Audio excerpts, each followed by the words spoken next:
So I want to give a shout out to one of our new community members who is doing a really good job. Mainstream Distressor. If you haven't seen his channel yet, um, he's actually bringing something new to the table. The way he's doing his reviews and everything, and the original videos he's making, um, that cover different topics and actually bring something more than just uploading scenes to the table.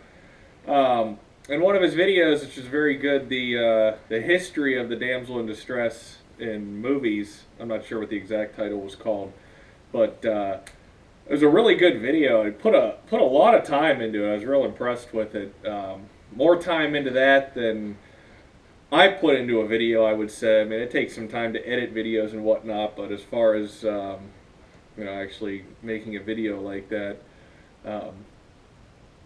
it's took some time. I was pretty impressed with that. So, excuse me. At the end of the end of the video, he asked a question as far as what makes a good scene to me, or to everybody, to everyone to answer what makes a good scene.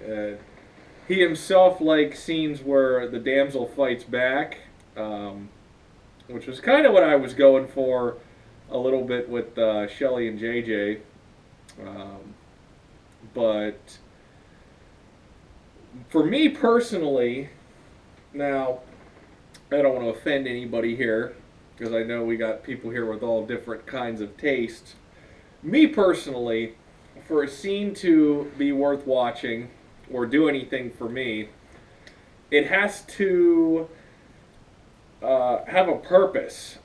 It has to be realistic in some sense, and it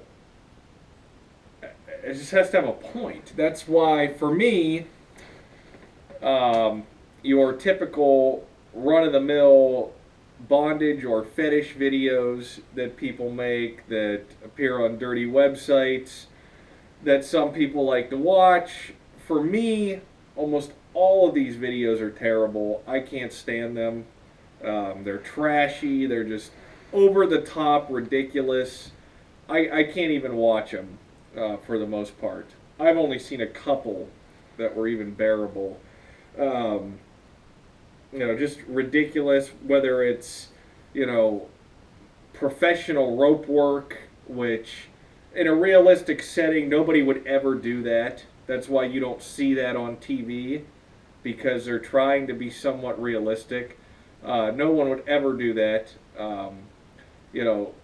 10 pieces of tape used, just over-the-top excessiveness, and if everyone's into their own thing, whatever, as far as even like ball gags and things like that.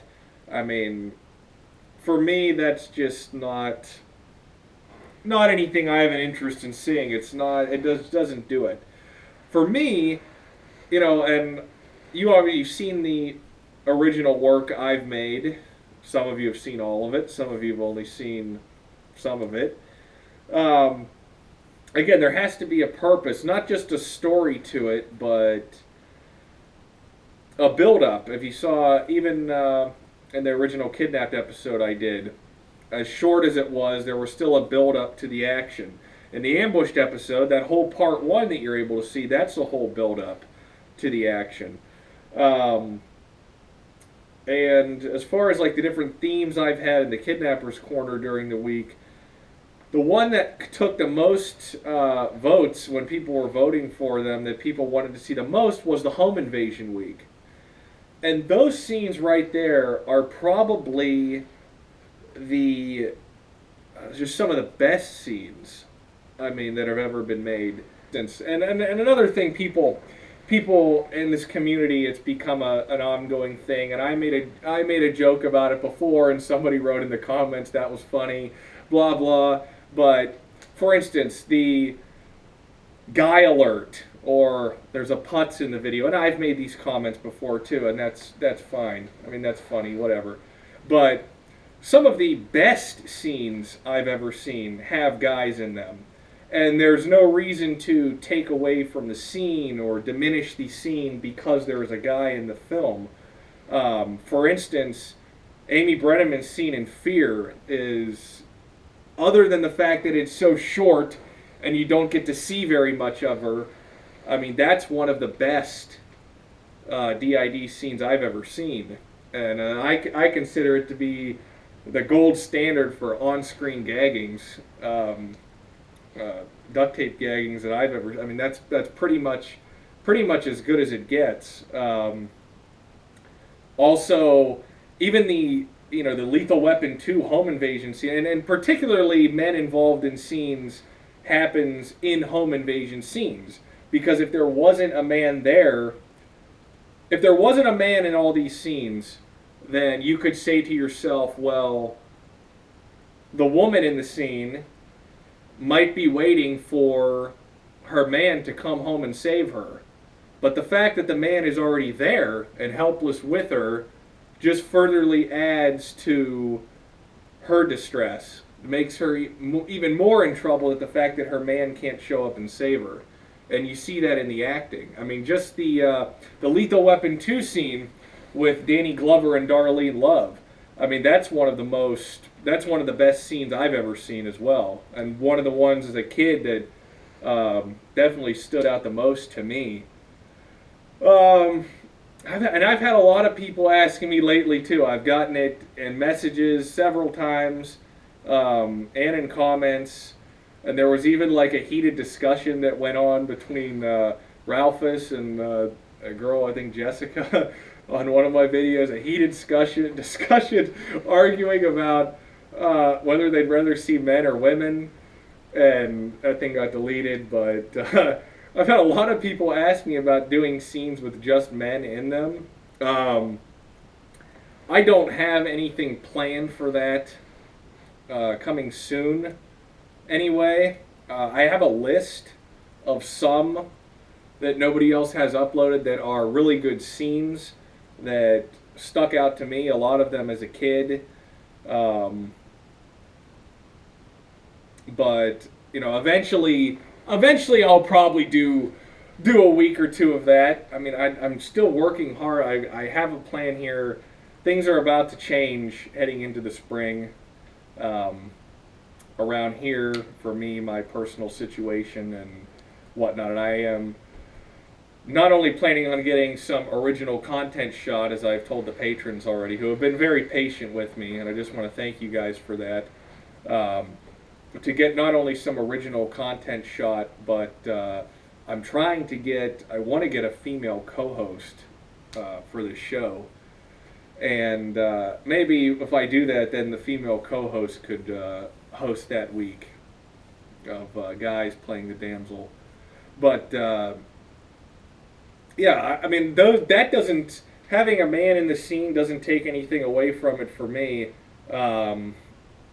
But yeah, scenes that are realistic, scenes that have really good, where it really emphasizes the struggle of the damsel. Obviously Alicia Cuthbert's scenes that we saw, that we're going to see. I don't know when I'm going to upload this video, this week or last week, with her in the van. The first time she's taped up in the van, those awesome struggling and whining facial expressions of hers. And also the thing with these scenes is these damsel in distress scenes, they're a lot like professional wrestling. And I realize that I do know that we do have some wrestling fans here. I'm a wrestling fan, but I know I've looked at some of the people we have that are subscribed. I've looked at their other subscriptions, and there's a lot of people that are subscribed to wrestling channels, not just the official WWE channel, but other channels too. These scenes are a lot like professional wrestling, and I'll give you an example right here. You look at that same Fear scene, and I consider that on-screen duct tape gagging of Amy Brenneman to be basically the gold standard. It's one of the best. When he gags her on screen, it happens. Again, this is a realistic thing, and it happens, live action, and he does it. And you'll notice when he gets done, and I'm going to show it to you. When he gets done actually pressing her lips, the tape's just not on there optimally, you could say. I mean, I'm sure it's stuck pretty good, but it's not in the optimal position, and it would actually probably come off with the position it's in. But then you see her later, and it's on there perfect. Obviously, because they reapplied it off screen so that it worked, so that it didn't look bad after, and so that it stayed on. Again, it's just a lot like professional wrestling, because while people call it fake, it's still actually happening. It's still real. People are still getting hurt. People still get injured. But the whole thing's choreographed. Everyone's in on it together, and that's why it comes out looking so well. If it was more realistic, it just wouldn't have that same feel to it. It wouldn't be special like it is. That's the thing with these scenes, the way they work together. It's all part of the show, and that's why they're so superior to these commercial scenes that people make. And to keep going, I'll run through and show those clips here. You can see what I'm talking about.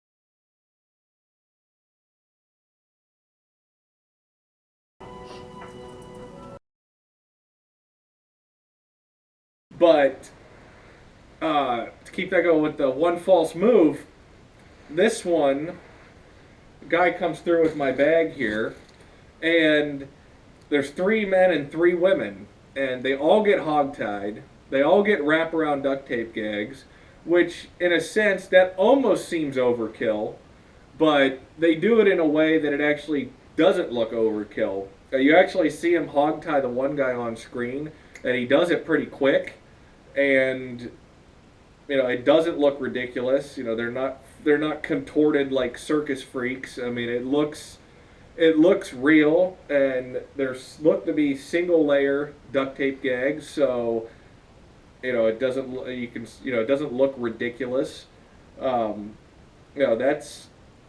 That's really tight, and he got the job done really well, but it didn't look absurd.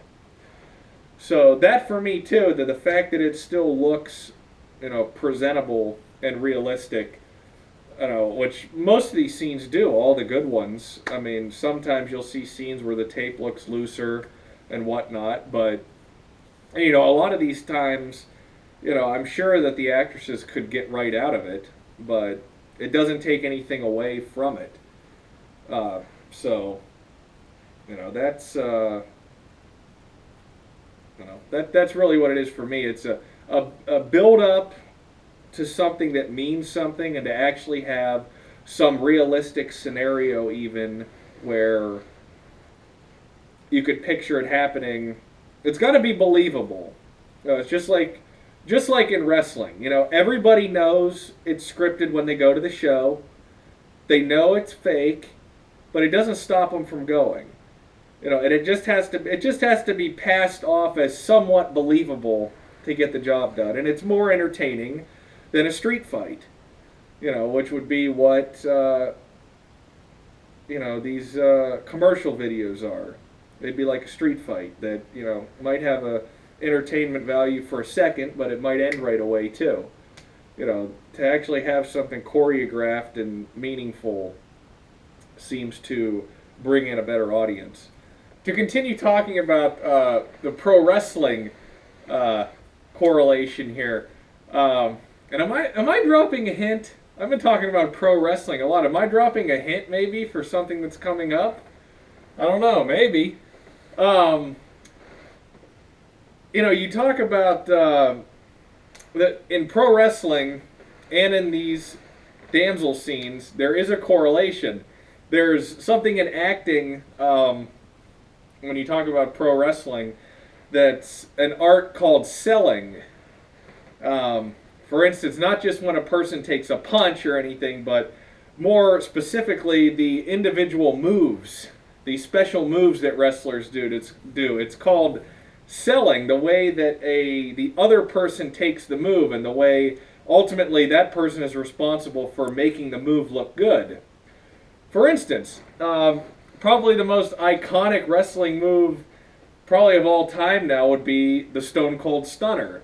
Now, the Stone Cold Stunner, in order to do this, the person on the receiving end has to make it look good.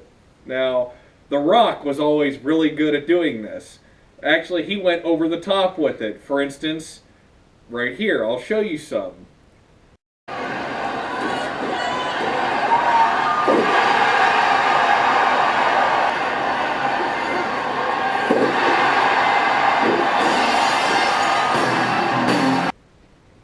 Now, that was really good. However,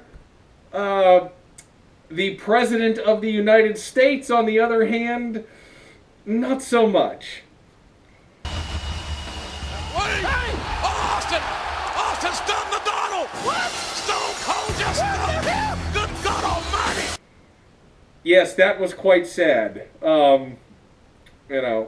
He sold the country, but he couldn't sell the stunner.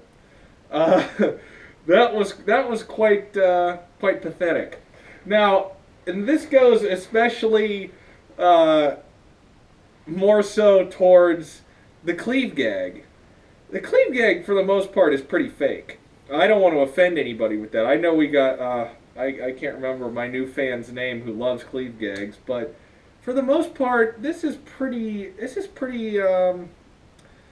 It's not by itself. It really doesn't gag anybody. It kind of muffles them, but we know this. But it doesn't stop it from being awesome. And depending on the damsel, sometimes they can make it better than others. For instance, this one's really good. Now, she could, in real life with that, you could pretty much talk. I mean, it muffles the screaming and everything, but you can still pretty much talk through it. As we see here with Lori Petty in Point Break. See, she didn't sell it good like the other one. Now, that's more realistic, but, and personally, that's one thing I like too, actually. Sometimes, depending. I like it when the damsel can save up all their energy and get out one profanity, which we're going to see actually on Friday. You're going to see that when they've been oofing the whole time, and then like suddenly they get that little bit of freedom from the gag and they get something out, just one quick burst of energy. I like that if it's done right, but that doesn't always happen. But yeah, the art of selling is big, and some people do it better than others. Whether it's cleave gags or duct tape gags, some actresses do it better than others. And actually, if you watch the bonus videos, I haven't watched the DiD school for JJ and Shelly. I can't remember exactly offhand, but I did tell them some stuff about this, I believe. It's been a while. And there's one more thing I really, really love in a scene. Now, Mr. Mainstream Distressor, when you did your Kim Bauer video, her first part in the van, and I know you did it for editing reasons, just because you didn't want to get caught, but before that scene starts, you left out some of the best parts that make up this scene, and I'm going to run them right now. We have to go back. There's no point, she's dead. You don't know that. Hide her on. We can't just leave her in the middle of the street. I'm telling you, we have to go back and get Janet. You gonna tell your girlfriend to shut her mouth or not? She's probably dead, all right? If she's not, she might need help. If she's alive, she can ID us. What? What are you saying? You're gonna kill her? You're gonna kill Janet, huh? Huh? Is that what you're gonna... Those scenes right there, I love when I don't want the damsel to receive a gag. I want her to earn the gag. And Alicia in these scenes, she does an awesome job of earning her gag. Just incredible. That's some of the best right there. I love it when they're feisty and they put up a fight and they have a big attitude and a big mouth when they deserve it. Those are some of the best scenes. Just like when Amy in Fear again, when she gets gagged, right when she's about to call him, you mother, right there. Those are just like, and that's kind of like even what I talked about when they get out one good profanity. Those are really good. That's something that not every scene has, especially when it's done off screen like that, or if the person's a really innocent victim. But those parts right there in that 24 scene are what totally build that scene. So yeah. And another thing people have talked about, hands being tied in front. Obviously, a lot of time this takes away from a scene, but if the girl's heavily supervised, I think it's okay. A lot of times you see it with women and children. Like if there's a whole family and the man's hands will be tied behind his back, the women and children are tied in front. If they're supervised, that to me is okay. Like Alicia in her second scene in the van, they tie her hands in front, but there's two guys right on her. So, I mean, it's really no big deal. But, yeah, gotta earn it. But, I guess that's about all I have to say about that.